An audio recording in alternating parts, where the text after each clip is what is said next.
Hello student, कैसे हैं आप लोग? बढ़िया। तो लास्ट लेक्चर में हमने आपको प्रॉपर्टीज़ ऑफ कॉन्जुगेट बताया था बच्चों, ठीक है। उसको आप लोगों ने देखा होगा, उसको पढ़ा भी होगा, ठीक है। तो वो पूरा क्लियर हो गया होगा और उससे रिलेटेड आप क्वेश्चन लगाइए। अभी मैं क्वेश्चन करवाऊंगा उससे रिलेटेड, ठीक है। तो वो पूरा समझ में आ गया आपको कि प्रॉपर्टीज़ ऑफ कॉन्जुगेट क्या होती है। अब हम आगे बढ़ते हैं, ठीक है बच्चों। तो अब नेक्स्ट जो मतलब टॉपिक है वो प्रॉपर्टीज़ ऑफ, एक तो मॉडुलस है और एक प्रॉपर्टीज़ ऑफ आर्गूमेंट है, ठीक है। तो आज ये दोनों प्रॉपर्टीज़ हम देख लेते हैं। बहुत आसान है, ठीक है। इनको जब हम कर लेंगे तो उसके बाद फिर हम नेक्स्ट टॉपिक पर आगे बढ़ेंगे। प्रॉपर्टीज़ ये पूरा खत्म हो जाएगा। तो हेडिंग लिखिए बच्चों, प्रॉपर्टीज़ ऑफ मॉडुलस, ठीक है। प्रॉपर्टीज़ ऑफ मॉडुलस बहुत आसान है बच्चों ये प्रॉपर्टीज, ठीक है ना। एक एक करके हम लोग ये सारी प्रॉपर्टीज देखेंगे। और एक चीज और बच्चों, जो भी आपका डाउट हुआ करे वो आप कमेंट सेक्शन में दे दिया करिए, ठीक है। तो फिर हम उसको देख लेंगे और उसको यहाँ क्लास में हम सॉल्व कर देंगे, ठीक है। तो अभी हम देखते हैं प्रॉपर्टीज ऑफ मॉडुलस। अब आपको पता है जैसे कोई भी कॉम्प्लेक्स नंबर जेड होता है, z is equal to x plus i y, ठीक है। तो मॉड जेड कितना आ जाएगा? मॉड जेड आ जाएगा under root x square plus Y square, ये होता है मॉड जेड। ये तो पता ही है सबको। तो इसमें मॉडुलस की प्रॉपर्टीज में सबसे पहले जो हम लिखेंगे कि अगर हम लेट कर लेते हैं इफ z1 एंड z2 ये कोई भी दो कॉम्प्लेक्स नंबर हैं, z1 और z2 कोई भी दो कॉम्प्लेक्स नंबर हैं, तो अगर जैसे मॉड z जीरो है, पहली प्रॉपर्टी ये है कि if mod z is equal to zero, तो ये इंप्लाई करता है कि z भी जीरो होगा। मॉड z अगर जीरो है तो ये इंप्लाई करता है कि z भी आपका क्या होगा? जीरो होगा। अब z जीरो है तो इसका मतलब क्या है? रियल पार्ट ऑफ z भी जीरो होगा और इमेजरी पार्ट ऑफ z भी जीरो होगा, दोनों ही जीरो होंगे। बात समझ में आया बेटा? ठीक है। तो रियल पार्ट ऑफ z भी जीरो होगा और इमेजरी पार्ट ऑफ z भी जीरो होगा। तो ये फर्स्ट प्रॉपर्टी है कि अगर किसी भी कॉम्प्लेक्स नंबर का मॉड जीरो होता है तो फिर वो कॉम्प्लेक्स नंबर जीरो होता है, ठीक है। तो इसका मतलब ये हुआ कि उसका रियल पार्ट भी जीरो होगा और उसका इमेजरी पार्ट भी जीरो होगा। क्यों? देखिए, अगर मॉड जीरो हो गया तो मॉड जीरो होने का मतलब, मान लीजिए अगर कोई कॉम्प्लेक्स नंबर जैसे z is equal to x plus i y है, ठीक है। तो इसका मॉड कितना आ गया? मॉड आ गया under root x square plus Y square, ये आ गया। बच्चों बताओ आया कि नहीं? अब अगर मॉड z जीरो है, अगर मॉड z जीरो है तो इसमें क्या हो जाएगा? Under root x square plus Y square को जीरो होना पड़ेगा। और ये रूट के अंदर दो स्क्वायर टर्म्स का सम जीरो है, इसका मतलब वो टर्म्स अलग अलग भी जीरो हैं, ठीक है ना। तो इसका मतलब क्या हो गया कि रियल पार्ट भी जीरो है और इमेजरी पार्ट भी जीरो है। ये चीज समझ में आती है? राइट इट डाउन, इसको नोट करिए, राइट इट डाउन।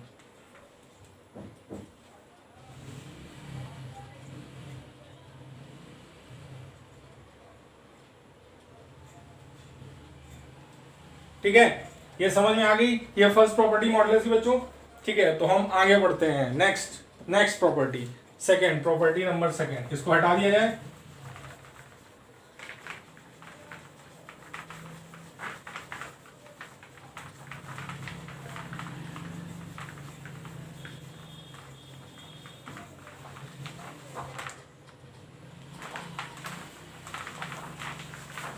अब अगली प्रॉपर्टी क्या कह रही है?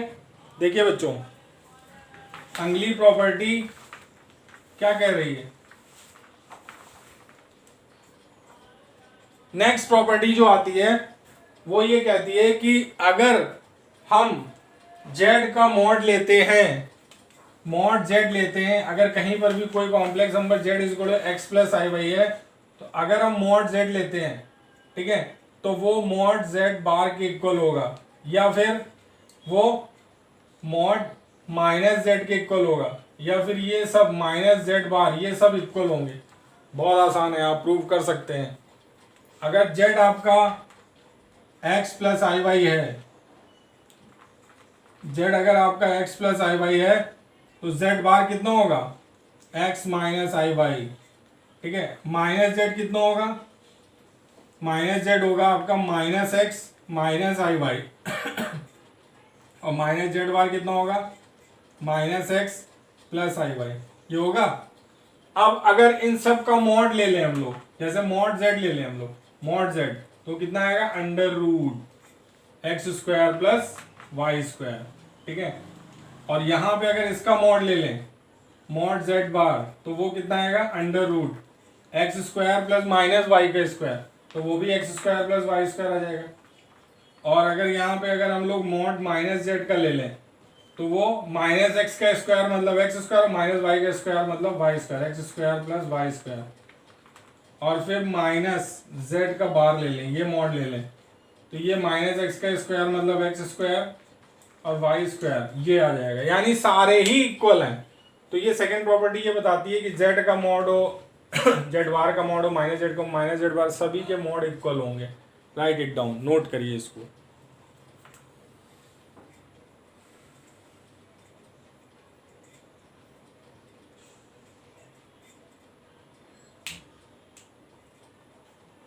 नोट कर लिया बच्चों।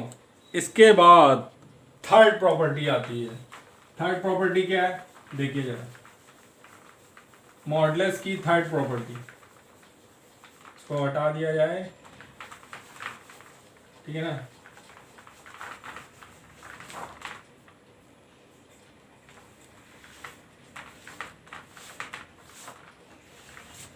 मॉडुलस की थर्ड प्रॉपर्टी बच्चों ये बोलती है कि रियल पार्ट ऑफ जेड हो चाहे इमेजिनरी पार्ट ऑफ जेड हो, जैसे रियल पार्ट ऑफ जेड है वो लेस देन इक्वल टू आपका जो होगा वो less than equal to minus mod Z और greater than equal to mod Z, ये होगा।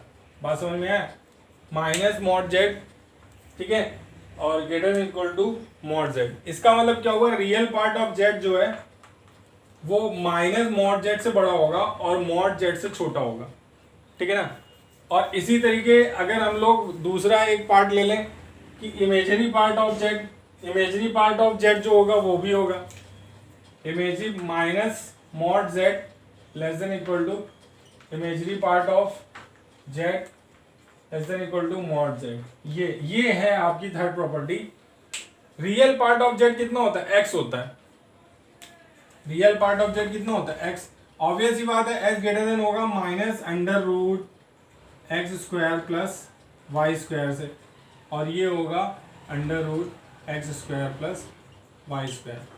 बात समझ में आ रहा है, क्योंकि एक्स स्क्वायर तो और समथिंग उसमें ऐड हो रहा है, वाई स्क्वायर एक पॉजिटिव क्वांटिटी, उसका रूट लेंगे तो वो एक्स से तो बड़ा ही होगा।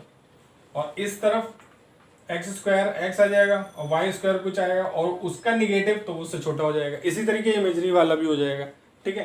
तो ये प्रॉपर्टी इसी तरीके आप चाहे तो इसको भी लिख सकते हैं कि minus under root x square plus Y square less than equal to imaginary part of y less than equal to under root x square plus Y square.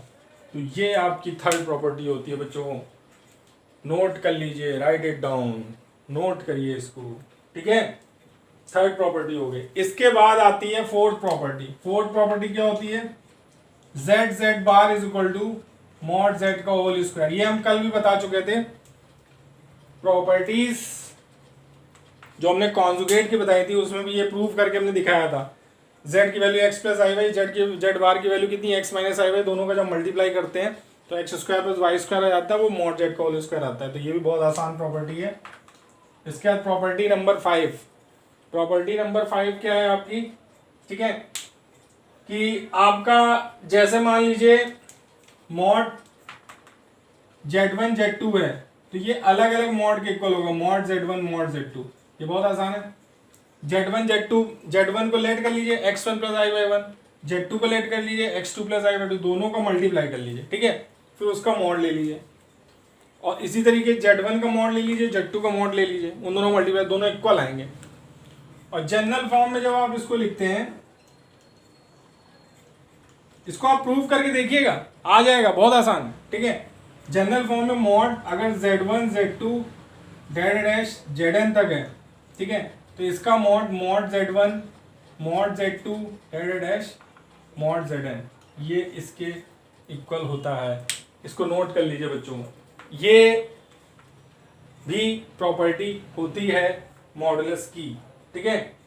इसके बाद 6 प्रॉपर्टी एक आती है बच्चों, मॉड Z1 अपॉन Z2, वो आपका mod Z1 upon mod Z2 होता है, जहां पे Z2 not equal to 0। Mod Z2 जो है वो आपका 0 नहीं होना चाहिए, यानी कि मॉड Z2 0 नहीं होना चाहिए। इसका मतलब ये भी कह सकते हैं कि Z2 0 नहीं होना चाहिए, ठीक है ना। तो ये आपकी एक 6 प्रॉपर्टी है, इसको भी नोट कर लीजिए। ये भी प्रूव कर सकते हैं, बहुत आसान है, राइट इट डाउन। बस प्रूव, कोई भी प्रॉपर्टी प्रूव करनी है आप उसमें लेट कर लीजिए, Z1 को x1 प्लस i/1 और Z2 को x2 प्लस i/2, दोनों डिवाइड करिए, कॉन्जुगेट से मल्टीप्लाई करके स्टैंडर्ड फॉर्म कन्वर्ट, और इधर अलग अलग मॉड लेके ये प्रूव हो जाएगा। बात समझ में आया? तो राइट इट डाउन, इसको नोट कर लीजिए। इसके बाद नेक्स्ट प्रॉपर्टी आती है बच्चों, इसको हटा देना है।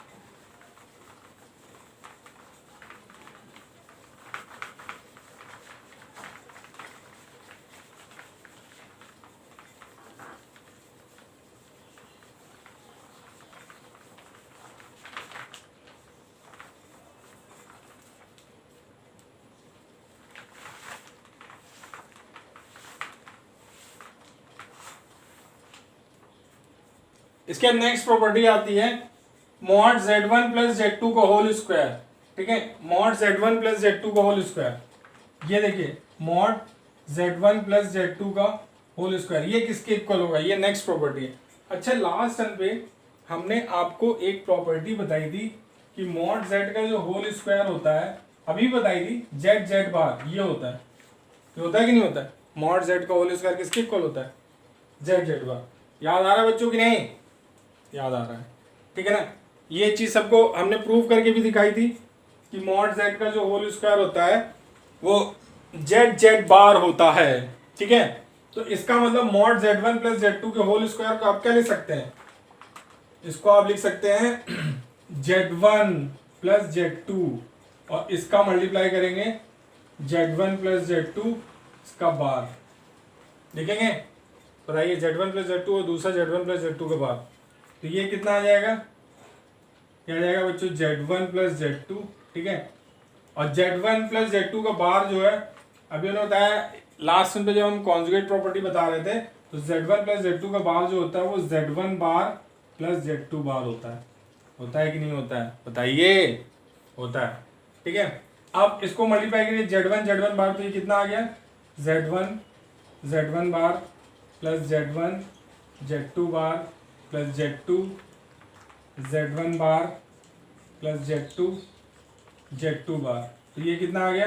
ये आ गया मॉड Z1 का स्क्वायर प्लस Z2 बार प्लस Z1 बार प्लस ये आ गया मॉड Z2 का स्क्वायर, ठीक है। तो कितना आ गया? ये आ गया mod Z1 square plus mod Z2 square, और ये चीज Z2 बार प्लस Z1 बार, इसकी जगह आप क्या ले सकते हैं? Z2 बार प्लस Z1 की बार की जगह क्या ले सकते हैं? 2 time real part of Z2 बार, इसकी जगह लिख सकते हैं। तो ये हो जाएगा आपका mod Z1 square plus mod Z2 square plus 2 time real part of Z2 bar, ये लिख सकते हैं आप, 2 time real part of Z2 बार। बहुत आसान है, बिल्कुल सिंपल है, ठीक है। 2 time real part of Z2 bar, Z2 बार जब आप निकालेंगे तो उसका रियल पार्ट यही आएगा, ठीक है ना। इसको आप करके देख सकते हैं, सॉल्व करके देख सकते हैं, ठीक है ना। बहुत आसान है, क्योंकि Z1 देखिए, अगर इसको हम इस चीज को अगर हम आपको सॉल्व करके दिखाते हैं, जैसे Z1 को हमने अगर मान लो लेट कर लिया x1 प्लस i/1, ठीक है, और Z2 को हमने लेट कर लिया x2 प्लस i/2, ठीक है। तो Z2 बार कितना हो जाएगा? हो जाएगा x2 माइनस i/2, ये हो जाएगा, ठीक है। और Z1 बार कितना हो जाएगा? Z1 बार हो जाएगा x1 माइनस i/1, ठीक है।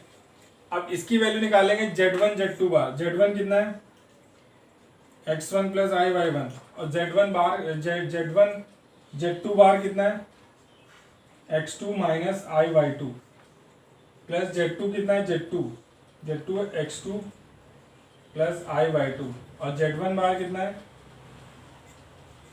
x1 माइनस आई वाई वन, ये लिख लिया x1 माइनस आई वाई वन। अब जब इसका आप मल्टीप्लाई करेंगे, देखिए मल्टीप्लाई करिए x1 x2 minus I time x1 by two plus I time y1 x2, और ये माइनस माइनस आई स्क्वायर, पहले तो माइनस आएगा फिर आई स्क्वायर आ जाएगा, आई स्क्वायर प्लस वन तो प्लस y1 बाई टू आ जाएगा, प्लस y1 बाई टू, ठीक है।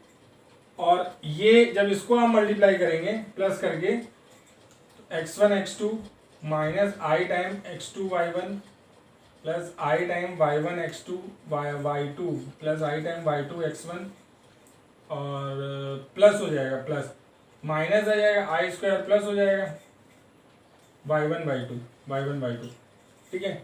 तो आई टाइम x2 y1 ये इससे कैंसिल हो जाएगा, और आई टाइम y2 x1 ये इससे कैंसिल हो जाएगा, तो ये आ जाएगा 2 टाइम x1 x2, ठीक है, प्लस y1 बाई टू। ये 2 time x1 x2 y1 by two क्या है, ये real part of Z1 Z2 बार है कि नहीं है। Z1 Z2 बार जो ये तुमने लिया था x1 x2 plus y1 by two, ये रियल पार्ट है कि नहीं है ना रियल पार्ट, इसीलिए इसको हमने लिखा है 2 time real part of Z1 Z2। तो आप इसको अपने दिमाग में रखिए कि mod Z1 plus Z2 whole square is equal to mod Z1 square plus mod Z2 square plus 2 time real part of Z1 Z2 bar. Z1 plus Z2 bar का Z1 plus Z2 का whole square, Z1 plus Z2 के mod का whole square is equal to mod Z1 square mod Z2 2 time real part of Z1 Z2 bar. ये important है, right it down, इसको समझ लीजिए, इसमें कोई डाउट हो तो पूछ लीजिए, राइट इट डाउन, इसको नोट कर लीजिए, ठीक है, राइट इट डाउन, नोट करिए।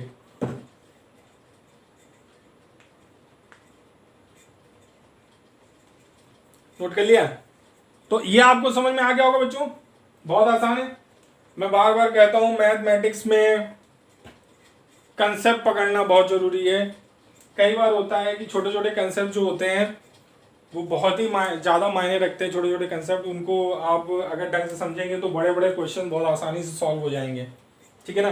क्योंकि अगर छोटे छोटे ये जो कंसेप्ट होते हैं, छोटी छोटी चीज़ें होती ना, ये आप अगर आपका कंसेप्ट एकदम क्लियर है तो फिर समझ लीजिए कोई भी क्वेश्चन आप आसानी से सॉल्व कर सकते हैं। इसलिए कोई भी चीज़ को ये नहीं समझना चाहिए कि अरे ये तो बहुत आसान सी चीज़ है इसको हटाओ, ऐसा कुछ नहीं, उसको आप देखिए, उसको ढंग से देखिए, ठीक है ना, इसमें कोई भी डाउट नहीं होना चाहिए। इसको हम हटा दे रहे हैं।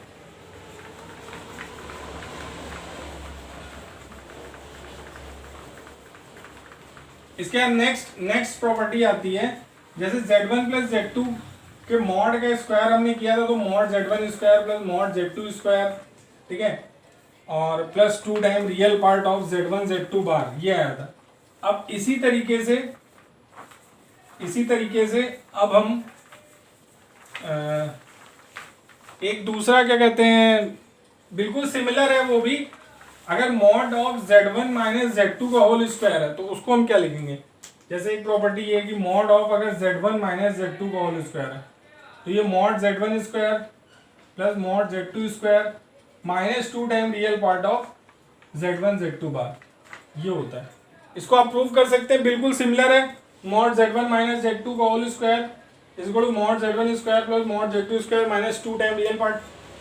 अब बिल्कुल वैसे ही है, मॉड Z1 माइनस Z2 का होल स्क्वायर जो दिया हुआ है इसको आप क्या लिखेंगे, Z1 माइनस Z2, अरे भाई मॉड Z1 माइनस Z2 का होल स्क्वायर है, इसको आप क्या लिखेंगे, Z1 माइनस Z2, और दूसरा Z1 माइनस Z2 का बार, ठीक है, तो ये कितना आ जाएगा, ये आ गया Z1 माइनस Z2, और इसका बार जो हटेगा तो Z1 बार माइनस Z2 बार। अब मल्टीप्लाई करते जाओ, बिल्कुल वैसे ही जैसे पीछे लास्ट वाले में प्रूव किया था मॉड Z1 प्लस Z2 में स्क्वायर में, बिल्कुल वैसे ही ये भी प्रूव हो जाएगा, बहुत आसान है, ठीक है ना। समझ में आ गया बच्चों, राइट इट डाउन, नोट कर लीजिए, इसको कर लीजिएगा, ठीक है ना, कर लीजिएगा, इसको करके देख लीजिएगा, ठीक है, एक बार समझ में आया। अब इसके बाद आगे बढ़ते हैं, नेक्स्ट प्रॉपर्टी जो है, नेक्स्ट प्रॉपर्टी आती है मॉड Z1 प्लस Z2 का स्क्वायर और मॉड Z1 माइनस Z2 का स्क्वायर। तो आपने ये देखा मॉड Z1 माइनस Z2 का, और इसके पहले हमने एक चीज ये देखी थी मॉड Z1 प्लस Z2, इसका स्क्वायर कितना था mod Z1 square mod Z2 square plus 2 time real part of Z1 Z2 बार। ठीक है, अब एक नेक्स्ट प्रॉपर्टी आती है, इन्हीं दोनों से कनेक्टेड है वो, उसमें क्या करना है, इन्हीं दोनों से कनेक्टेड है। ठीक है, मॉड Z1 प्लस Z2 इसका square plus mod Z1 minus Z2 इसका स्क्वायर। ठीक है, तो ये कितना आ जाएगा, ये इससे कैंसिल हो जाएगा, 2 times mod Z1 square plus mod Z2 square, ये आ जाएगा 2 time mod Z1 square plus mod Z2 square, ये प्रूव हो गया। 2 times mod Z1 square plus mod Z2 square, ये एक अगली प्रॉपर्टी थी। ठीक है, तो ये बच्चों आपने देखा। अब इसके बाद एक और चीज हम लेते हैं, इसको पहले नोट कर लीजिए ढंग से समझ के, फिर हम इसके बाद अगली प्रॉपर्टी लेते हैं। अगली प्रॉपर्टी आती है नेक्स्ट प्रॉपर्टी में क्या है, मॉड Z1 माइनस Z2 की वैल्यू निकालते हैं। ठीक है, हमने ले लिया, मान लो Z1 को हमने ले लिया x1 प्लस i/1, ठीक है, और Z2 को हमने ले लिया x2 प्लस i/2, ये हमने ले लिया। ठीक है बच्चों, तो फिर Z1 minus Z2 mod Z1 minus Z2 की जब हम वैल्यू निकालेंगे तो क्या आएगी बताइए आप लोग। बहुत आसान है, सबसे पहले तो आप Z1 माइनस Z2 निकाल लो। Z1 माइनस Z2 क्या आएगा, x1 plus i/1 minus x2 plus i/2। ठीक है, इसमें रियल एक साथ हो जाएंगे तो क्या आ जाएगा, x1 minus x2 plus i times y1 minus y2, ये आ गया, ये Z1 माइनस Z2 आ गया। ठीक है, अब जब इसका मॉड करेंगे Z1 माइनस Z2, इसका जब आप मॉड करेंगे तो कितना हो जाएगा, ये हो जाएगा under root x1 minus x2 का whole square plus y1 minus y2 का होल स्क्वायर, यही तो होता है भाई मॉड, रियल पार्ट का स्क्वायर प्लस इमेजिनरी पार्ट का स्क्वायर। और ये क्या है, डिस्टेंस बिटवीन, अगर हम लोग कोऑर्डिनेट ज्योमेट्री में देखते थे, अगर कोई 2 पॉइंट लेते थे हम लोग, एक पॉइंट होता था x1 y1, ठीक है, और दूसरा पॉइंट होता था x2 y2, ये p और q कोई 2 पॉइंट है, तो डिस्टेंस बिटवीन 2 पॉइंट क्या होता है, under root x2 minus x1 का whole square plus y2 minus y1 का होल स्क्वायर। चाहो तो उसको वही लिख सकते हो, x2 माइनस x1 का whole square plus y2 minus y1 इसका होल स्क्वायर, ये लिख सकते हैं। और वही चीज तो है, ये पी क्यू ही तो है, मॉड Z1 माइनस Z2, ये पी क्यू ही तो है। इसका मतलब क्या हो गया कि अगर कोई भी 2 कॉम्प्लेक्स नंबर Z1 Z2 लिए जाते हैं, जिनके कार्टेशियन फॉर्म में पॉइंट हम x1 y1 और x2 y2 से अगर रिप्रेजेंट करें, ये जैसे Z1 पॉइंट है, Z1 कॉम्प्लेक्स नंबर, ये Z2, ये P पॉइंट को रिप्रेजेंट कर रहे हैं Q पॉइंट को, तो इसके बीच का जो डिस्टेंस होगा वो mod of Z1 minus Z2 होगा। इससे कंसेप्ट बन के आ रहा है, क्या कंसेप्ट बन के आ रहा है कि अगर कोई भी 2 पॉइंट ले लिए गए, एक पॉइंट P और दूसरा पॉइंट Q, इस P पॉइंट का कॉम्प्लेक्स नंबर Z1 है, इसका Z2 है, तो इसके बीच की जो डिस्टेंस होगी बच्चों वो मॉड Z1 माइनस Z2 के इक्वल होगी। बात समझ में आया, distance between 2 points having complex number Z1 and Z2 is equal to mod of Z1 minus Z2। ठीक है ना, तो इस चीज को आप याद रखिए कि अगर कोई भी 2 पॉइंट्स दिए हैं, उनके कॉम्प्लेक्स नंबर Z1 और Z2 रेस्पेक्टिवली हैं, तो उनके बीच की जो डिस्टेंस होती है वो mod of Z1 minus Z2 होती है। और इसको मैंने प्रूव करके दिखाया, इसको आप समझ लीजिए, राइट इट डाउन, इसको नोट करिए अच्छे से, राइट इट डाउन, नोट करिए बच्चों, राइट इट डाउन, नोट करिए।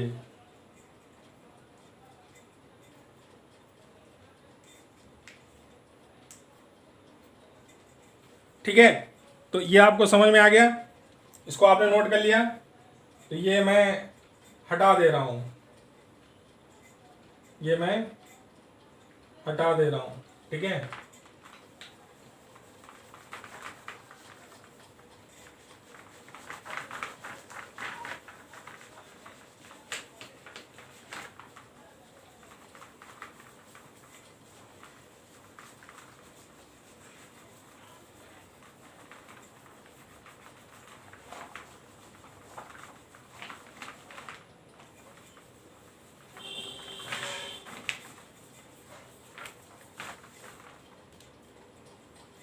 तो ये आपको पता लग गया।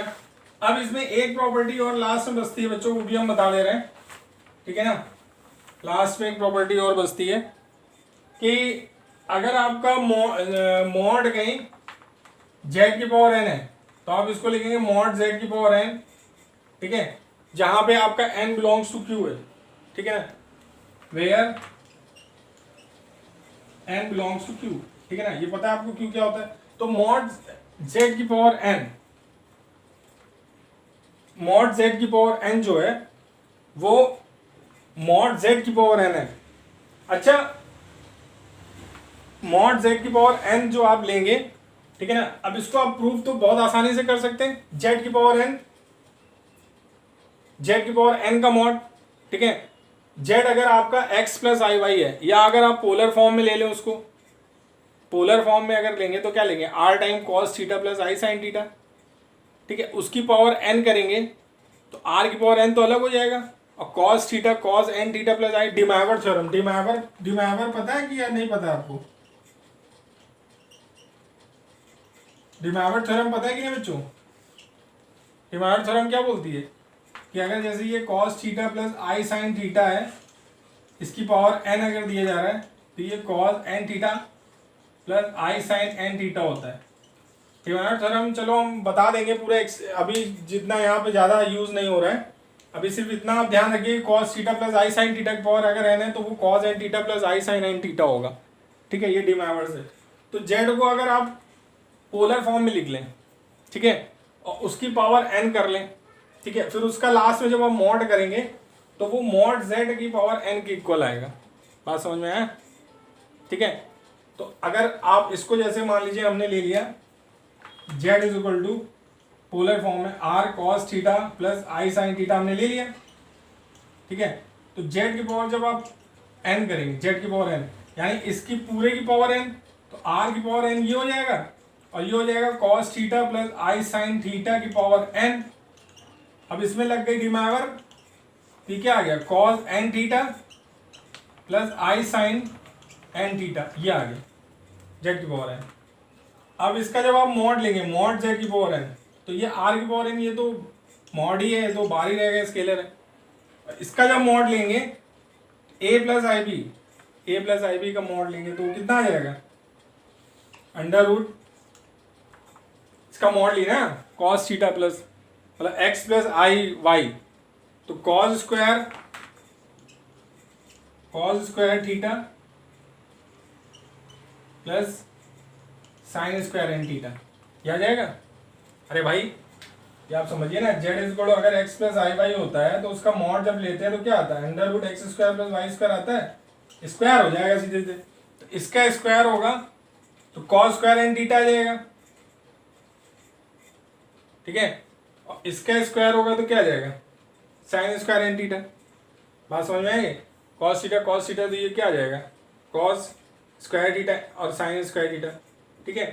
तो अब जब जेड की पावर एन लेंगे आप, मॉड जेड की पावर एन, तो मॉड जेड क्या है, कॉस मॉड जेड जैसे z x plus i y था, जेड अगर r time cos theta plus आई साइन थीटा था, ठीक है।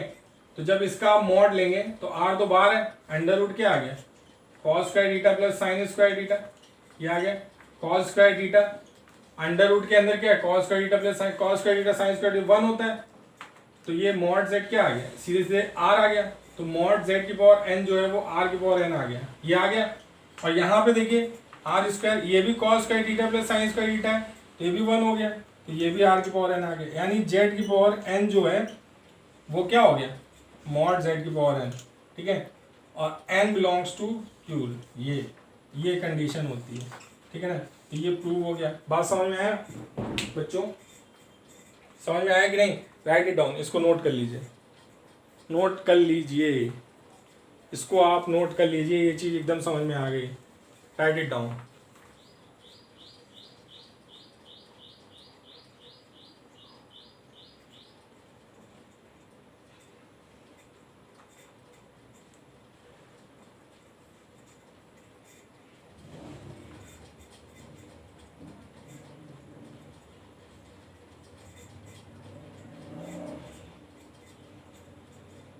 समझ में आ गया बच्चों?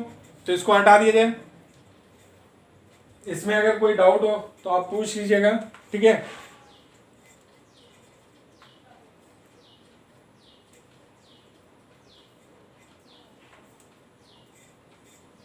समझ में आ गया? तो यहां पर जाकर ये प्रॉपर्टीज ऑफ मॉडुलस खत्म हो जाती हैं, तो इसको हम हटा दे रहे हैं, ठीक है। हमारी प्रॉपर्टीज ऑफ मॉडुलस खत्म हो गई, ठीक है।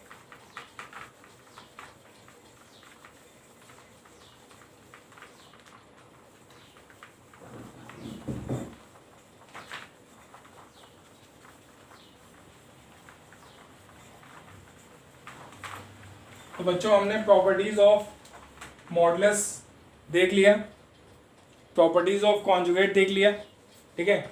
अब नेक्स्ट प्रॉपर्टीज की तरफ हम लोग बढ़ते हैं, ठीक है। वो नेक्स्ट जो प्रॉपर्टीज हैं वो प्रॉपर्टीज ऑफ आर्गूमेंट है, ठीक है। तो हेडिंग लिखिए बच्चों, प्रॉपर्टीज ऑफ आर्गूमेंट्स।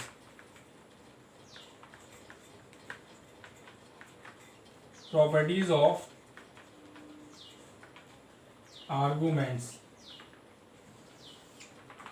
आर्गूमेंट की क्या प्रॉपर्टी होती है, ठीक है ना, इसकी हम लोग बात करेंगे। Properties of argument. आर्गूमेंट तो बच्चों आपको पता ही है क्या होता है, कॉम्प्लेक्स नंबर का आर्गूमेंट। इसके लिए हमने पूरा एक लेक्चर लिया था मॉडुलस एंड आर्गूमेंट के लिए, और उसमें हमने ये आपको बताया भी था, प्रूव करके भी दिखाया था कि आर्गूमेंट अगर Z1 इंटू Z2 है, पहली प्रॉपर्टी यही है इसकी, आर्गूमेंट अगर Z1 इंटू Z2 है तो वो argument Z1 plus argument Z2 के इक्वल होता है।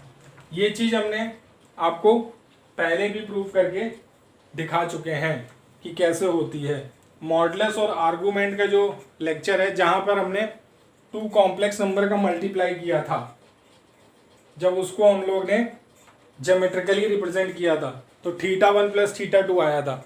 आपको मैं ये प्रूव करके दिखा चुका हूँ। अगर किसी को ये नहीं समझ आ रहा है तो वो मेरे जो चैनल है, या आपका जो प्यारा सा चैनल है प्रमोद मैथ्स क्लासेस, इसमें आप टाइप करिए मॉडुलस एंड आर्गूमेंट, तो वो जो लेक्चर आएगा उस लेक्चर को आप देखिए, आपको ये पूरा समझ में आ जाएगा कि आर्गूमेंट जब टू कॉम्प्लेक्स नंबर मल्टीप्लाई हुए थे तो किस तरीके से, और मॉडुलस कितना आ रहा था इस समय जब टू कॉम्प्लेक्स नंबर मल्टीप्लाई हुए थे, तो R1 R2 आ रहा था। याद आ रहा है कि नहीं, mod Z1 into mod Z2 modulus, और आर्गूमेंट में ऐड हो जा रहा था, ठीक है। तो वो लेक्चर आप देख लीजिए। इसमें आप नेट पे क्या कहते हैं, चैनल पे जाइए प्रमोद मैथ्स क्लासेस पे, और उसमें टाइप करिए modulus and argument of complex number, तो लेक्चर आएगा, उसमें ये हमने पूरा प्रूव करके दिखाया है, ठीक है। तो ये एक प्रॉपर्टी हो गई। अगर इसको जनरल फॉर्म में लिखना चाहे बच्चों, तो आर्गूमेंट Z1 Z2 अगर n तक है तो ये सब ऐड हो जाएंगे, argument of Z1 plus argument of Z2, ठीक है ना, डेट डैश ये आर्गूमेंट ऑफ Zn। इसको नोट कर लीजिए, राइट इट डाउन, नोट कर लीजिए इसको, राइट इट डाउन।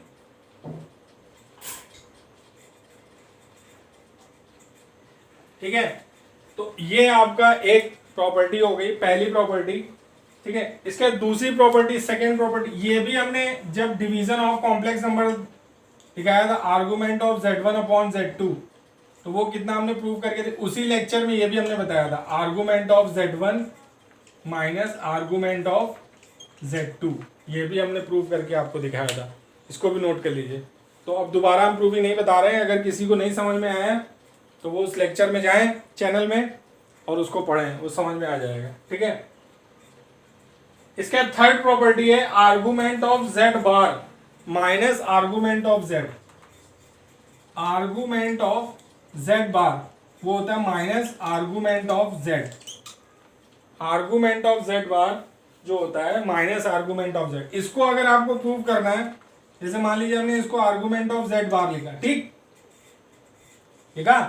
अब इसमें हमने Z से न्यूमरेटर डिनोमिनेटर डिवाइड कर दिया, तो ये कितना आ जाएगा, ये जाएगा आर्गूमेंट ऑफ मॉड Z का होल स्क्वायर अपॉन Z। अरे भाई Z बार क्या होता है, मॉड Z का होल स्क्वायर होता है, ठीक है ना।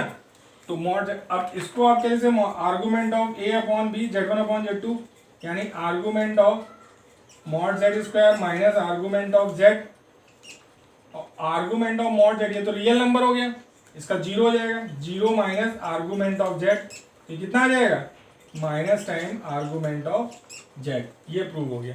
समझ में आया कि नहीं? तो ये आर्गूमेंट ऑफ जेड बार जो होता है वो minus time argument of Z होता है। नोट करिए बच्चों, इसको राइट इट डाउन, इसको नोट कर लीजिए, राइट इट डाउन, ठीक है, कि आर्गूमेंट ऑफ जेड बार जो होता है माइनस आर्गूमेंट ऑफ जेड होता है, ठीक है। तो इसको हटा दे रहे हैं। अब इसके बाद इसमें एक नेक्स्ट प्रॉपर्टी आती है आर्गूमेंट की, आर्गूमेंट की एक नेक्स्ट प्रॉपर्टी आती है। अगर जैसे मान लीजिए कि argument of one upon calculate करना हो हमको, अगर हमको ये कैलकुलेट करना हो,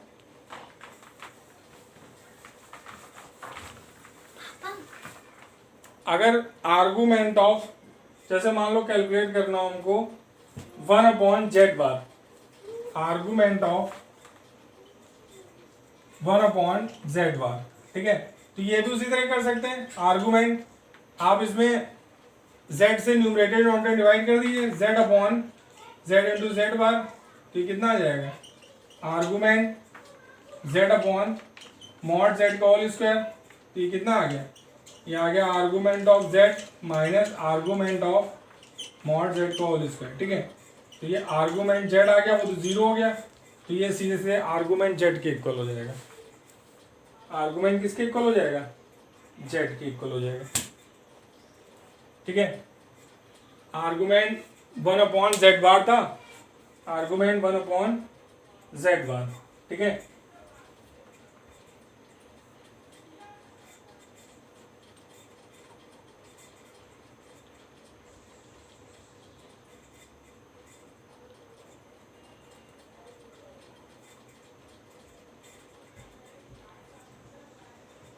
ठीक है, हमने z से मल्टीप्लाई किया था ना ऊपर नीचे, तो z बार कितना हो गया, z बार मॉड z का whole square mod z zero हो गया, वन अपॉन जेड, ठीक है। तो इसी तरीके से मतलब कई सारी प्रॉपर्टीज और भी बनाई जा सकती हैं, ठीक है। अगर हम जैसे ले लें argument of z minus Z upon Z bar, concept clear होना चाहिए, argument of z upon Z bar, तो ये किसके इक्वल आ जाएगा, ये argument z minus argument of Z bar के इक्वल आ जाएगा, ठीक है ना, बात समझ में है। आर्गूमेंट ऑफ जेड अगर थीटा है मान लो, ठीक है, तो minus time argument of Z bar कितना आ जाएगा, वो माइनस थीटा आ जाएगा, ठीक है। ये कितना हो जाएगा, ये टू थीटा हो जाएगा। नोट करिए इसको बच्चों, राइट इट डाउन, नोट कर लीजिए।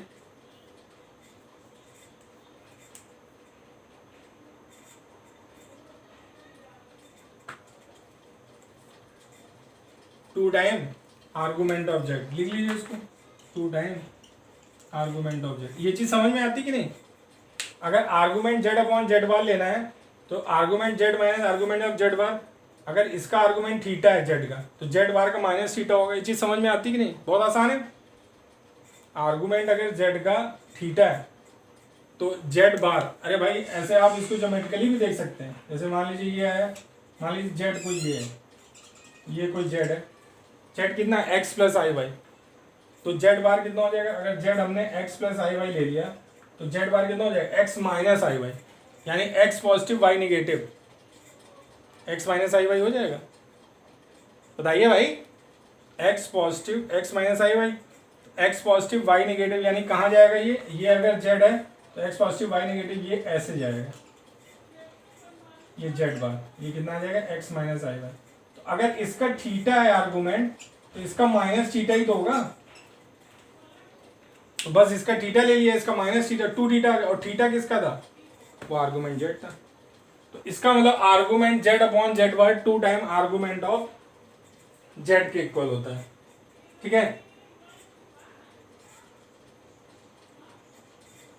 अब इसके बाद नेक्स्ट प्रॉपर्टी, इसको हम हटा दे रहे हैं। समझ में आ गया?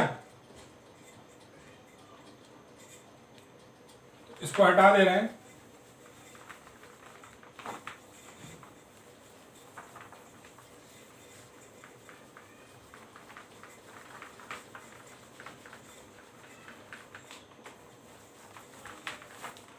अब एक प्रॉपर्टी इसमें और है कि आर्गुमेंट जेड की पावर एन जो होता है वो एन आर्गुमेंट जेड होता है।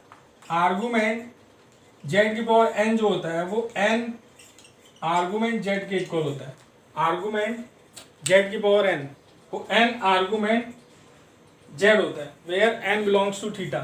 ठीक है, तो जेड की पावर एन का आर्गुमेंट जो होता है, जेड की पावर एन आप बहुत आसानी से निकाल सकते हैं, जैसे वही डिवाइडर लगा के जेड की पावर एन, तो एन टाइम्स आर्गुमेंट जेड आ जाएगा। जैसे मान लीजिए जेड अगर हम लोग ने पोलर फॉर्म में ले लिया, r time cos theta plus आई साइन थीटा ले लिया। ठीक है, तो जेड की पावर एन कितना हो जाएगा, आर की पावर एन, और इसमें कॉस थीटा प्लस आई साइन थीटा की पावर एन डिवाइडर लगाएंगे तो कितना आ जाएगा, कॉस एन थीटा प्लस आई साइन एन थीटा। ये आ गया, बताइए। तो जो आपने ये देखा कि इसमें जो आर्गुमेंट था वो एन थीटा था, इसमें आर्गुमेंट कितना है, ये एन थीटा ही तो है, आर्गुमेंट एन थीटा है। तो जेड की पावर एन का आर्गुमेंट कितना है, आर्गुमेंट ऑफ जेड की पावर एन जो है वो एन थीटा है। ठीक है, तो एन तो एन हो गया और थीटा क्या है, वो आर्गुमेंट जेड है। बहुत आसान है, प्रूव हुआ कि नहीं, बताइए, समझ में आ गया। नोट करिए इसको, राइट इट डाउन, नोट कर लीजिए।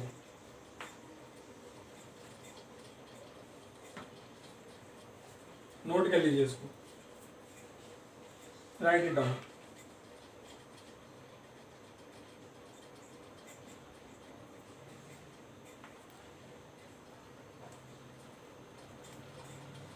ठीक है बच्चों, तो ये हो गया। अब इसको हम हटा दे रहे हैं। ठीक है, इसको हम हटा दे रहे हैं। तो अभी इसमें और कई सारी चीजें देखनी हमको बाकी हैं। ठीक है,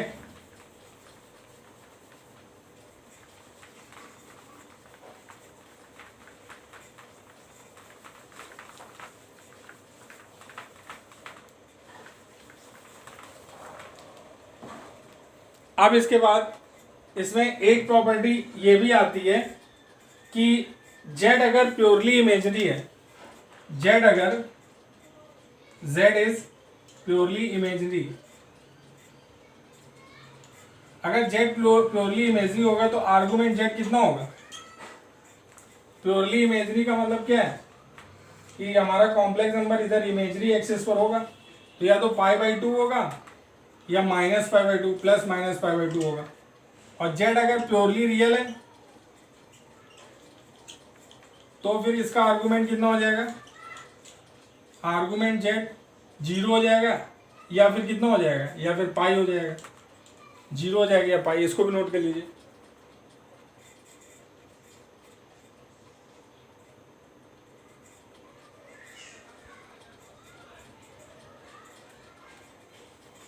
ठीक है बच्चों, तो ये आर्गुमेंट की प्रॉपर्टीज हो गई। तो यहां तक आज हमने आपको पूरा डिस्कस कर लिया। तो आज हमने आपको प्रॉपर्टीज ऑफ मॉडल्स बताई और प्रॉपर्टीज ऑफ आर्गुमेंट बताई। तो आज आप इतना ही देखिए। ठीक है, इसको ढंग से समझिए, कोई डाउट हो तो पूछिए। ठीक है, इससे रिलेटेड हम क्वेश्चन लगवाएंगे तभी और अच्छे से क्लियर हो जाएगा। लेकिन ये चूंकि बेसिक है तो इसको समझना बहुत ज़रूरी है। तो बच्चों इसको नोट कर लीजिए, इसको समझ लीजिए, इससे रिलेटेड क्वेश्चन जो भी आपके पास बुक हो उससे लगाइए और फिर इससे आगे हम नेक्स्ट लेक्चर में लेके आएंगे। तब तक के लिए आप लोग लगे रहिए, पढ़ते रहिए। All the best. ओके।